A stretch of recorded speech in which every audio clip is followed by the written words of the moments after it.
Hi guys, आप सभी लोगों का हमारे यूट्यूब चैनल स्टडी फ्लाइट में बहुत बहुत स्वागत है। दोस्तों, आज हम कक्षा 10 हिंदी काव्य खंड में संकलित जो है युवा जंगल, जो कि अशोक वाजपेयी के द्वारा रचित है। ठीक है, आज इसका अध्ययन करने जा रहे हैं। ठीक है, तो आइए समय को ज़्यादा न गंवाते हुए हम अपने टॉपिक पे चलते हैं। ठीक है, चैप्टर का नाम है युवा जंगल। ठीक है, क्या नाम है? युवा जंगल। और ये किसके द्वारा रचित है? अशोक वाजपेयी के द्वारा। ठीक है, तो आइए हम देख लेते हैं इसका संदर्भ व्याख्या। ठीक है, संदर्भ व्याख्या इसका देख लेते हैं। ठीक है, तो सबसे पहले इसका हम संदर्भ देख लेते हैं। इसका संदर्भ क्या होगा कि प्रस्तुत पद्यांश हमारी पाठ्य पुस्तक युवा जंगल शीर्षक से उद्धृत है, जिसके कवि अशोक वाजपेयी जी हैं। ठीक है, ये इसका संदर्भ हो गया। अब आइए इसकी हम व्याख्या करते हैं। ठीक है, तो आइए देखते हैं क्या लिखा है कि एक युवा जंगल मुझे अपनी हरी उंगलियों से बुलाता है और मेरी शिराओं में हरा रक्त बहने लगा, आंखों में हरी परछाइयां फिसलती है और कंधों पर एक हरा आकाश ठहरा है और होठों में मेरे एक हरे गाने में कांपते हैं। मैं नहीं हूँ और कुछ, बस एक हरा पेड़ हूँ। तो कवि जी क्या कह रहे हैं कि एक युवा जंगल का मतलब होता है हरा भरा जंगल। क्या? हरा भरा जंगल। ठीक है, तो कवि जी कह रहे हैं कि एक युवा जंगल अर्थात एक हरा भरा जंगल जो है वो अपनी उंगलियों का मतलब क्या होता है? टहनियों, शाखाओं से। ठीक है, तो एक जो हरा भरा जंगल है वो अपनी मुझे उंगलियों मतलब अपनी शाखाओं और डालियों से क्या कर रहा है? बुला रहा है। ठीक है, अब आगे क्या कह रहा है कि मेरी शिराओं में हरा रक्त बहने लगा है, अर्थात वो इतना हरा, इतना आकर्षित लग रहा है कि ऐसा प्रतीत हो रहा है कि मेरे शिराओं में क्या हो रहा है? हरा रक्त बहने लगा है। ठीक है, और आंखों में हरी परछाइयां फिसलती है। ऐसा लगता है कि मेरी आंखों में मतलब जहां मैं जिस ओर देखता हूं तो ऐसा लगता है कि चारों ओर क्या है? हरियाली ही छाई हुई है। तो कवि जी कह रहे हैं कि आंखों में हरी परछाइयां फिसलती है। मैं जहां भी देखता हूं, जिस ओर देखता हूं, तो मुझे हर चीज हरियाली के समान अर्थात हरियाली ही दिखाई देती है। ठीक है, अब आगे क्या कह रहे हैं कि कंधों पर एक आकाश ठहरा, अर्थात कंधों का मतलब समझते हो? कंधों पर एक आकाश ठहरा, आकाश का मतलब एक जिम्मेदारी कह सकते हैं। अर्थात मेरे कंधों पर एक जिम्मेदारी ठहरी हुई है। मेरे कंधों में एक जिम्मेदारी ठहरी हुई है। वो क्या है? हरे भरे जंगल को क्या करना? हरे भरे जंगल का क्या करना? पालन पोषण करना। ठीक है, उसकी ओर आकर्षित होना।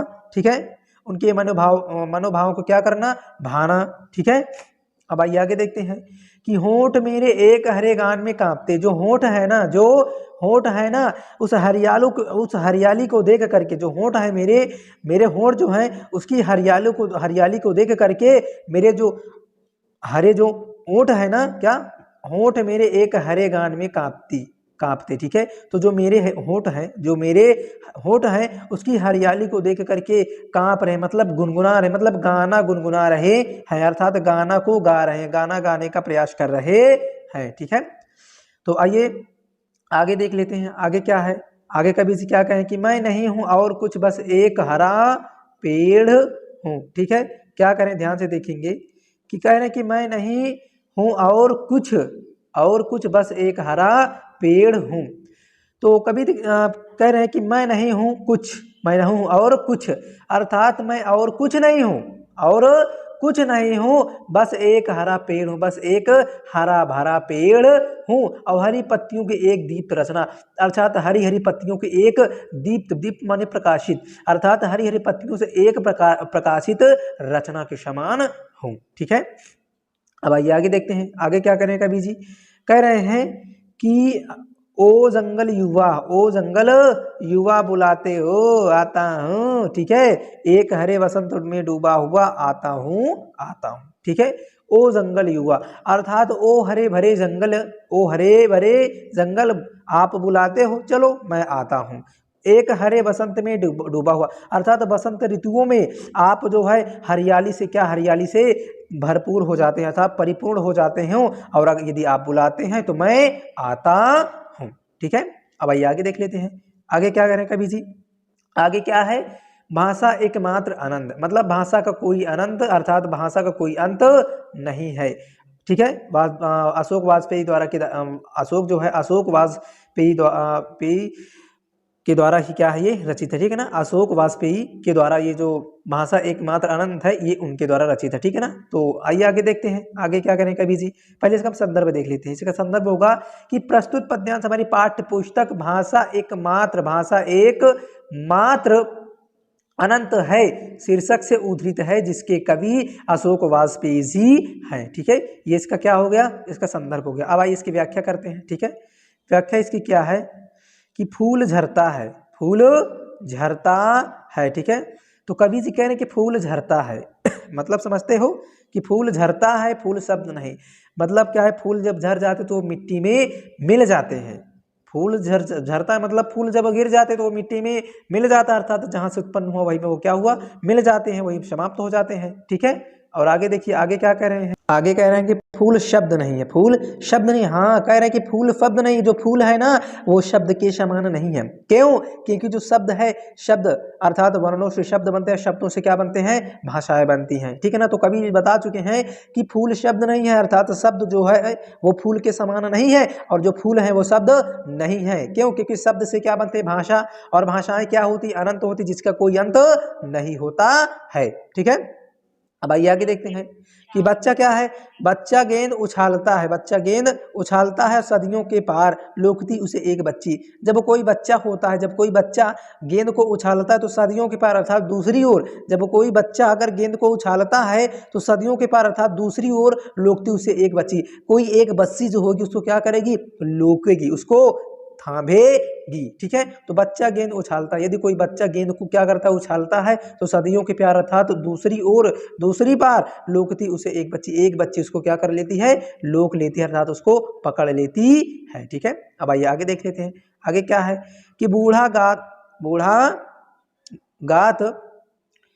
गाता एक पद दोहराता है दूसरा बूढ़ा, भूगोल और इतिहास से परे किसी दालान में बैठा हुआ। तो बूढ़ा गाता एक पद, यानी जो बूढ़े व्यक्ति, जब पुराने जमाने में क्या होता था, जो बूढ़े व्यक्ति होते थे वो एक पद्य गाते थे, तो दोहराता है दूसरा बूढ़ा, तो उसको क्या करता था, दूसरा जो बूढ़ा होता था, दूसरे जो व्यक्ति होते थे उसको क्या करते थे, दोहराते थे, ठीक है ना।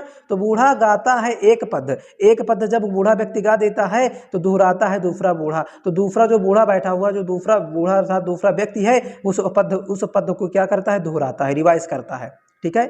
और भूगोल और इतिहास से परे किसी दालान में बैठा हुआ, तो भूगोल और इतिहास से जो भाषा, देखो कभी यहाँ पे भाषा के बारे में कहा है, तो भाषा के बारे में अर्थात भाषा को ही कवि ने एक पद के माध्यम से समझाया। क्या समझाया है कि बूढ़ा गाता एक पद, जो एक पद जब कोई बूढ़ा व्यक्ति गाता है, ठीक है, तो दोहराता दूसरा बूढ़ा, तो दूसरा बूढ़ा उसको क्या करता है, दोहराता है। तो ये बात तो सत्य है ना कि जब कोई व्यक्ति यदि एक भाषा में यदि कोई व्यक्ति अगर एक भाषा में अर्थात भाषा में बात करेगा, चाहे जो भी भाषा में हो, यदि वो कोई व्यक्ति जो होगा अगर वो किसी भी भाषा में बात करेगा, तो जो दूसरा व्यक्ति रहेगा ना, तो उसी भाषा को तो दोहराएगा कि नहीं दोहराएगा, उस व्यक्ति से वही व्यक्ति क्या रहेगा, उसकी ही भाषा में क्या करेगा, बात करेगा, बातचीत करेगा, तो उसी भाषा का क्या हो जाएगा, प्रचार हो जाएगा, ठीक है ना। तो वही भाषा क्या हो जाएगी, विख्यात हो जाएगी, फैल जाएगी, ठीक है। तो कवि जी यही कह रहे हैं कि बूढ़ा गाता एक पद्य दोहराता है दूसरा बूढ़ा। जिस प्रकार एक बूढ़ा व्यक्ति एक पद्य को गाता है तो उसको दूसरा बूढ़ा व्यक्ति जो होता है वो उसको दोहराता है, ठीक उसी प्रकार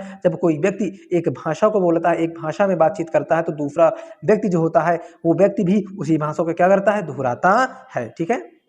अब आइए आगे देख लेते हैं। तो भूगोल और इतिहास से परे जो भाषा है ना, वो भूगोल और इतिहास से परे बिल्कुल नहीं है। क्यों? क्योंकि भूगोल और इतिहास क्या होते हैं, हमेशा बदलते रहते, लेकिन भाषाएं नहीं बदलती। क्यों? क्योंकि भाषा क्या है, अनंत है, इसका कोई अंत नहीं है, ठीक है। और किसी दलाल में बैठा हुआ, किसी दालान में बैठा हुआ, दालान माने आंगन कह सकते हैं, ठीक है ना। तो किसी आंगन में बैठा हुआ, तो चाहे किसी आंगन में बैठा हुआ जो भूगोल और इतिहास से परे है ना, मतलब भूगोल और इतिहास जो होते हैं वो हमेशा बदलते रहते, लेकिन भाषाएं हमेशा बदलती नहीं है, वो चाहे किसी आंगन में क्यों ना बैठा हो, ठीक है। अब आइए आगे देख लेते हैं। आगे कवि जी क्या कह रहे हैं कि ना बच्चा रहेगा ना बूढ़ा, ठीक है, ना बच्चा रहेगा, ना बूढ़ा, ना गेंद, ना फूल, ना दालान, रहेंगे फिर शब्द भाषा एकमात्र अनंत। तो कवि जी कह रहे हैं कि ना बच्चा रहेगा, कुछ समय ऐसा आएगा कि बच्चा बिल्कुल नहीं रहेगा, कि ना बच्चा रहेगा, कुछ समय ऐसा आएगा कि बच्चा नहीं रहेगा, और ना बूढ़ा, ना तो बूढ़ा रहेगा, ना गेंद, ना तो गेंद रहेगा, ना फूल, ना तो फूल रहेगा, ना दालान, ना तो कोई आंगन होगा, और रहेंगे फिर भी शब्द, फिर भी शब्द भाषा के शब्द रहेंगे, फिर भी शब्द भाषा एकमात्र अनंत। फिर भी भाषा के शब्द क्या रहे, भाषा के जो शब्द हैं वो फिर भी क्या रहेंगे, मौजूद रहेंगे, उपस्थित रहेंगे, ठीक है ना। चाहे सब चीज़ खत्म हो जाए, लेकिन भाषा क्या होगी, भाषा नहीं खत्म होगी। क्यों? क्योंकि भाषा एकमात्र क्या है, अनंत है, इसका कोई अंत नहीं है, ठीक है। तो एक बार इसको फिर से रिवाइज कर देते हैं कि ना बच्चा रहेगा, ना बूढ़ा, ना गेंद, ना फूल, ना दालान, रहेंगे फिर भी शब्द भाषा एकमात्र अनंत। ना तो बच्चा रहेगा और ना ही बूढ़ा रहेगा, ना बच्चा बचेगा, ना तो बूढ़ा बचेगा, ना तो गेंद बचेगा, ना तो फूल, ना तो फिर आंगन, और रहेंगे फिर भी शब्द भाषा एकमात्र अनंत। फिर भी भाषा के जो शब्द रहेंगे ना, फिर भी जो भाषाओं के जो शब्द हैं वो क्या करें, वो क्या रहेंगे, मतलब जो भाषा के शब्द हैं फिर भी वो उपस्थित रहेंगे और एकमात्र अनंत, क्योंकि जो भाषा है ना वो क्या है, एकमात्र अनंत है। अनंत है मतलब इसका कोई अंत नहीं है, ठीक है। तो आई होप वीडियो अच्छी लगी तो प्लीज़ वीडियो को लाइक करें और ज़्यादा से ज़्यादा शेयर करें, ठीक है। और लाइक करना तो बिल्कुल ना भूलें, ठीक है। तो और मिलते हैं आप सभी लोगों को एक नए वीडियो में एक नए चैप्टर के साथ, ठीक है। तब तक के लिए बाय बाय।